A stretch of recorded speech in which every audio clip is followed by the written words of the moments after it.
Muy buenos días, arranca la semana y arranca también un nuevo episodio de Por delante de la obra.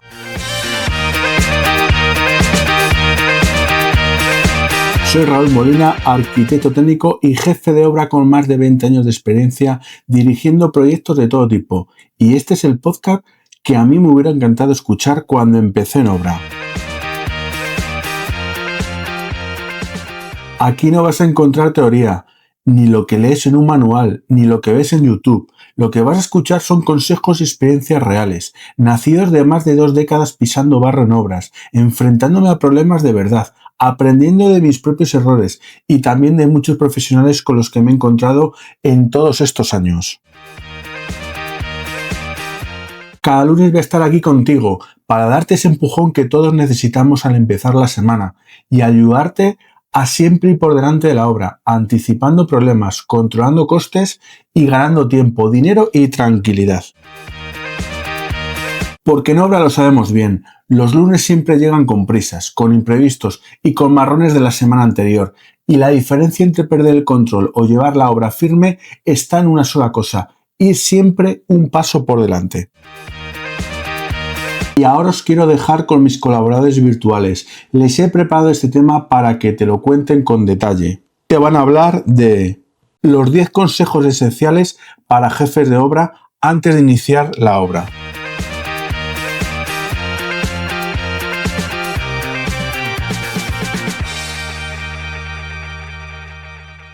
Bienvenida o bienvenido a esta exploración en profundidad. Hoy vamos a meternos en un momento clave y, la verdad, a menudo bastante tenso para cualquiera en construcción. Esos primeros pasos como jefe o jefa de obra en un proyecto nuevo. ¿Qué hay que hacer para no empezar con mal pie? Para evitar, que la obra se complique desde el minuto 1. Tenemos aquí una especie de, como unos apuntes muy prácticos, ¿no? Notas sacadas de la experiencia real, del día a día. Podríamos decir que son como los 10 mandamientos para arrancar bien. La idea hoy es desgranar estas claves, entender por qué son tan importantes y cómo pueden marcar la diferencia entre empezar controlando la situación o empezar ya en medio del caos. Vamos a ello. Exacto. Es que no hablamos de teoría, ¿eh? Son acciones muy concretas y además muy tempranas. Son las que ponen, los cimientos para que el proyecto vaya bien. Si te saltas estos puntos al principio, puedes acabar con problemas que luego son muchísimo más difíciles de arreglar. Y más caros, claro. De acuerdo. Pues vamos a desentrañar esto. El primer punto es bastante directo. Mirar el contrato lo primero. Suena como muy obvio, ¿no? Pero, ¿por qué empezar justo por ahí? ¿No sería mejor, los planos? Pues mira, parece obvio, pero es que el contrato es la ley. Es el documento que te dice exactamente qué tienes que hacer, quién es responsable de qué cosa, los plazos generales y, sobre todo, la pasta, el marco económico. Antes de mover un ladrillo tienes que tener clarísimo qué te han contratado, qué tienes que cumplir y con qué presupuesto cuentas. Es la referencia principal, vamos. Vale, entiendo. Es el marco global. Y ligado a esto, en las notas se dice mirar las ofertas bases de estudio. Supongo que son los presupuestos con los que se ganó la obra, ¿no? ¿Qué te da esto que no esté ya en el contrato final? A ver, te da el cómo se llegó a ese contrato. Revisar esas ofertas, te permite entender la lógica que se siguió para calcular los costes al principio. Es súper útil para ver dónde puede estar la cosa más apretada económicamente o al revés, dónde quizás hay algo de colchón, ¿no? Ajá. Y también te ayuda a ver si hubo partidas que se valoraron un poco a la baja al principio. Comparar esas ofertas con el contrato que se firmó a veces te revela dónde hubo tira y afloja, ¿sabes? Y conviene tenerlo en mente. Es como una primera foto de la salud financiera que se esperaba. Entendido. Y antes incluso de que empiece a sonar la maquinaria, la recomendación es empezar con la plantilla de control de costes. Eso significa que con el presupuesto del contrato no basta para el día a día. A ver, el presupuesto del contrato es como el destino final, pero la plantilla de control de costes es el GPS para llegar. Sin desviarte. No vale solo con saber el total. Es que es vital desde el minuto 0, tener un sistema ágil para ir apuntando y controlando los gastos reales. Claro. Según van llegando, albaranes, facturas de los subcontratas, las horas de tu gente. Esta plantilla es la herramienta para saber, como dicen las notas, cómo va la obra en real. Comparas todo el rato lo que gastas con lo que tenías pensado gastar partida por partida. Y lo más importante, te ayuda a ver venir las desviaciones antes de que sea un incendio. Sin este control, es facilísimo perder la noción de cómo vas de dinero, de verdad. Queda claro. El tema económico es crítico desde el principio. Y en paralelo, se insiste mucho, ve creando el planning de la obra. ¿Por qué tanta prisa con el planning? Si, como decíamos, casi no se ha empezado, ¿no se puede ir haciendo poco a poco? Intentar llevar una obra medio compleja sin un planning inicial es buscarse problemas, vamos. Para ti, internamente, el planning es la guía para organizar cómo se hacen los trabajos, uno detrás de otro, para poner los recursos donde toca, para coordinar a la gente, a las subcontratas. Ya. Pero es que además, de cara afuera, es de lo primerito que te van a pedir. Tanto el cliente, la propiedad, como la dirección facultativa, los técnicos que supervisan. Si llegas con un plan inicial coherente, aunque luego se ajuste, claro, pues demuestras que controlas, que estás organizado, te da una estructura para empezar a trabajar. Bien, cubierto el tema papeles, dinero y tiempos iniciales. Ahora las notas nos llevan, pues eso, al terreno. Literalmente. Siguiente punto. Visitar parcela o local, etcétera, para ver accesos, sitios de acopio, casetas y acometidas. ¿Qué te da esta visita que no te den ya los planos? Pues mira, los planos te dan 2 dimensiones, ¿no? Y a veces una visión un poco ideal. La visita te da la realidad, las 3 dimensiones y sobre todo el contexto. Ese acceso que en el plano parece perfecto, a lo mejor no entra un tráiler ni de broma. La zona ideal para dejar el material. Igual es un barrizal si caen 4 gotas. Claro, donde pones las casetas, los vestuarios, los baños. Tienen que ser prácticos, pero sin estorbar. Y súper importante, las acometidas. Luz, agua, saneamiento, ¿están donde dice el plano? ¿Funcionan? ¿O tienes que empezar a pedir permisos ya? Son cosas de logística básica, pero que te marcan el día a día. Una mala decisión con dónde poner las casetas, por ejemplo, y tienes a la gente perdiendo tiempo meses. Y profundizando en eso, en las acometidas, se subraya contratar acometidas de luz y de agua. ¿De verdad es un trámite que pueda tardar tanto? ¿Para tener que empezarlo ya de ya? Puede tardar, sí, y a veces bastante.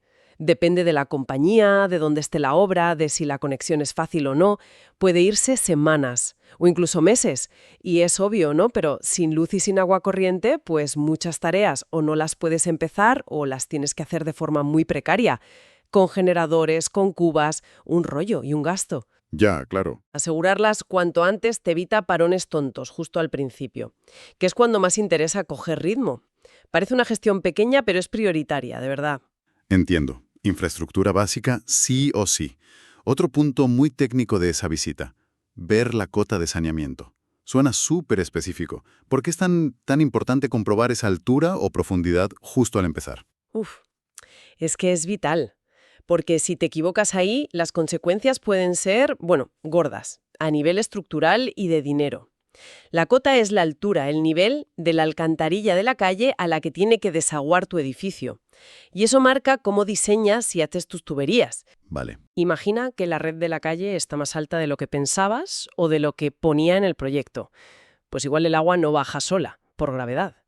Si te das cuenta tarde, cuando ya estás excavando o, peor, poniendo cimientos, igual tienes que cambiar todo el diseño o poner bombas carísimas que nadie había previsto. Madre mía. Verificar esa cota en el sitio con un topógrafo al principio de todo. Es una de esas cosas que te ahorran disgustos, sobre todo antes de meter la excavadora. Vale, volvemos un poco a la oficina, digamos, después de patear la obra. Superada esa fase inicial, las notas dicen que hay que ponerse rápido a pedir ofertas de hormigón, acero, movimiento de tierras, control de calidad CC, mano de obra, MO, estructuras, contenedores. La idea es atar cuanto antes los contratos más gordos del principio. Exactamente. Son los paquetes clave para empezar. Movimiento de tierras y estructura. Los que más volumen mueven, más cuestan y sin los que no puedes arrancar. Si lanzas las peticiones pronto, tienes tiempo para comparar precios sin agobios, para negociar mejor, para ver si los proveedores son serios y tienen capacidad. Claro. Y así los eliges bien, sin las prisas de última hora que siempre te llevan a peores tratos. No puedes empezar a excavar si no sabes quién se lleva la tierra, ni hormigonar si no tienes cerrado quién te trae el hormigón y el acero. Es asegurar los pilares, ¿no? Y para gestionar bien todas esas peticiones, el consejo es desglosar y automatizar todos los capítulos y partidas para pedir precio. Esto es para estandarizar y poder comparar bien. Como dices, peras con peras. Justo eso. Y también para estar seguro de que pides exactamente lo que necesitas, ni más ni menos. Un buen desglose por partidas, detalladito, basado en las mediciones del proyecto, que luego veremos que también hay que revisar, es fundamental. Entiendo. Evitas líos y comparas las ofertas que te digan de forma clara. Si solo pides precio por la estructura, cada uno te puede meter cosas distintas. Pero si pides precio por kilos de acero de un tipo, por metros cúbicos de hormigón de tal resistencia, por horas de máquina, pues la comparación es directa. Y lo de automatizar, pues puede ser usar un software o simplemente plantillas de Excel bien hechas, para mandar rápido las peticiones y luego comparar fácil. Eficiencia y rigor, vamos. Aquí la cosa se pone, yo creo, más interesante, porque ya exigen mirar a más largo plazo. Las notas dicen que hay que identificar y contratar partidas de mucho plazo de suministro. Y dan ejemplos. Climatización, prefabricados, el ascensor. ¿Por qué estas cosas si falta un montón para ponerlas? ¿Y por qué es tan crítico contratarlas ya? Pues porque estos elementos son el ejemplo típico de lo que se llama el camino crítico en un proyecto. Son cosas que necesitan un diseño a medida para tu obra, se fabrican específicamente y luego el transporte y la entrega pueden llevar meses. No son semanas, son meses a veces. Vaya. No es material que pides hoy y te llega mañana. Si no los encargas con muchísima antelación, su retraso te puede parar fases enteras de la obra. Crean un efecto dominó en todo el planning. Es un clásico. Y el ascensor, además, tiene como una urgencia extra por cómo afecta a la estructura desde el principio, ¿verdad? Las notas dicen, se necesita el hueco en cimentación cuanto antes. Correcto. Es el ejemplo perfecto. Para hacer bien el foso del ascensor abajo, en la cimentación, y luego el hueco que sube por todo el edificio, necesitas saber las medidas exactas, lo que pesa, los detalles técnicos del modelo de ascensor que vas a poner. Claro. Y eso implica que tienes que elegir al proveedor, definir el modelo y cerrar todo eso muy al principio, mucho antes de que el ascensor ni se acerque a la obra. Esa información la necesitas ya para que los planos de estructura lo tengan en cuenta. Y pasa igual con enfriadoras grandes de clima o paneles de fachada prefabricados o vigas especiales, que te pueden condicionar el diseño o cómo montas las cosas. Hay que definirlos y encargarlos con meses. No pensar en esto el primer día es un error de novato típico. Y muy caro. Fundamental esa visión a largo plazo desde el inicio, sí. Pasamos a otro bloque importante. Coordinación técnica y verificación. Se habla de empezar a superponer planos del proyecto cimentación-saneamiento. Esto es, básicamente, buscar fallos antes de empezar. Ver si todo encaja, ¿no? Totalmente. Es un ejercicio básico de lo que llamamos coordinación, pero vamos, crucial. Es literalmente poner unos planos encima de otros, hoy más bien en capas en el ordenador, y ver que no haya choques. Que no te pase una tubería gorda de saneamiento justo por donde va una zapata, por ejemplo. O que las pendientes de los desagües funcionen y no se crucen con una viga. Ya. Pillar estas interferencias en el papel o en la pantalla es infinitamente más barato y rápido que encontrarte el marrón con la excavadora en marcha. O peor, después de hormigonar algo que ahora tienes que romper. Y en la misma línea, las notas dicen ver si hay hueco en los patinillos para las instalaciones y hablar con los industriales para ver qué necesitan de espacio. Los patinillos son esos huecos verticales por donde va todo, ¿no? Tuberías, cables. La idea es evitar que luego no quepa. Exactamente. Los patinillos son como las autopistas verticales del edificio para las instalaciones. Fontanería, electricidad, datos, ventilación, clima. Muchas veces los planos los dibujan, sí, pero el espacio real que necesitas para todos esos tubos y cables, más sus aislamientos, los soportes y, ojo, el espacio para que alguien pueda trabajar ahí dentro, pues puede ser más de lo que parece en el dibujo. Claro. Es clave mirar si el hueco que hay es realista. Y aquí es súper útil, como dicen las notas, hablar pronto con los que van a instalar luego, los industriales, los subcontratistas de cada cosa. Preguntarles, oye, ¿con este hueco te caben bien tus tubos? ¿Ves algún problema? Esa charla te puede ahorrar unos dolores de cabeza y unas chapuzas caras más adelante cuando lleguen a instalar y digan, aquí no quepo. Y otro punto de buscar posibles choques. Ver alturas de plantas y las interferencias con instalaciones. Otra vez lo mismo, pero más en horizontal, digamos en los techos. Eso es, sobre todo en la zona del falso techo. Hay que tener mucho cuidado y mirar bien que los conductos de aire acondicionado o ventilación, que suelen ser grandotes, o las bandejas de cables principales o las tuberías que van colgadas, pues que no se peguen con las vigas que bajan del techo. Ajá. O, igual de importante, que una vez que pongas todo eso y el falso techo, la altura que te queda libre en la habitación sea suficiente, que cumpla la normativa y sea cómoda.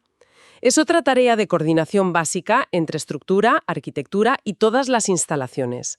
Superponer planos ayuda mucho y si tienes modelos 3D tipo BIM, pues mejor aún. Ves los conflictos antes de construir. Entendido. Y llegamos a una tarea que suena a trabajo de chinos, pero parece necesaria. Medirse la obra. Quiere decir que el jefe de obra tiene que coger los planos y ponerse a medir.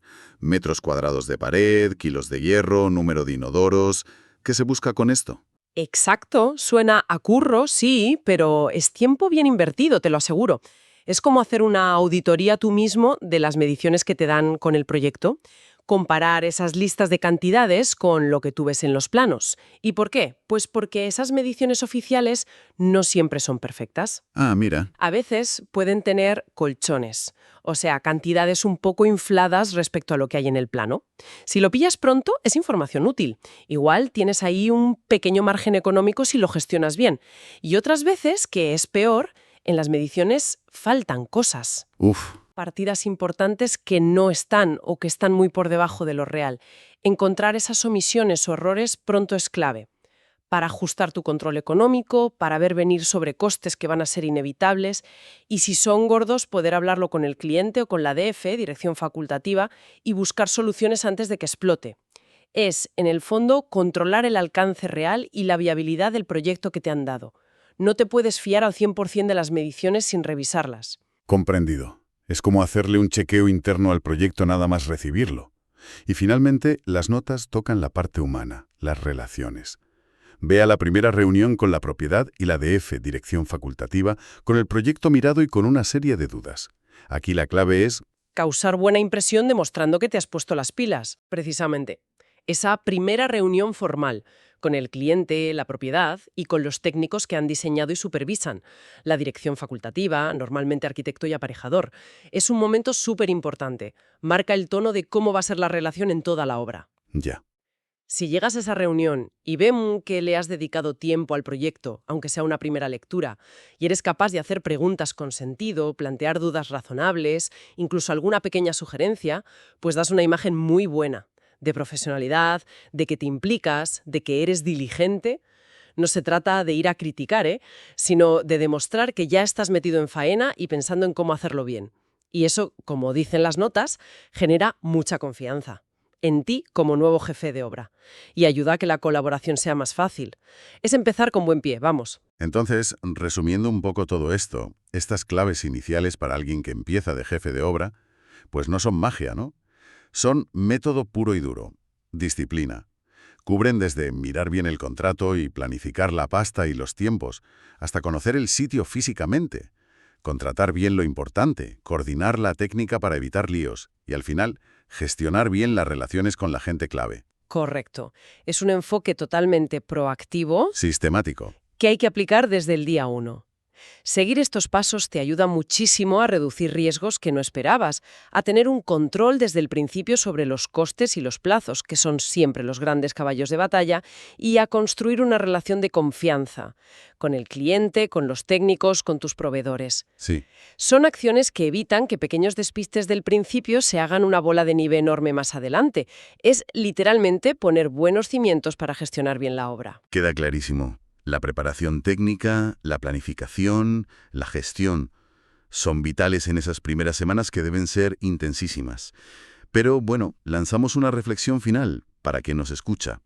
Más allá de toda esta lista de tareas que son fundamentales, ¿cuál podría ser ese factor humano? Esa habilidad blanda, si quieres llamarla así, que sea la más crítica para que un jefe de obra nuevo se gane la confianza no solo del cliente y los técnicos, sino también, y esto es súper importante, de su propio equipo directo en la obra. Encargados, capataces, la gente a pie de obra. En esas primeras semanas clave. Algo para darle una vuelta después de esta conversación, ¿no? Y hasta aquí el episodio de hoy de Por Delante de la Obra. Si este episodio te ha sido útil, suscríbete ya mismo al podcast para no perderte los próximos lunes.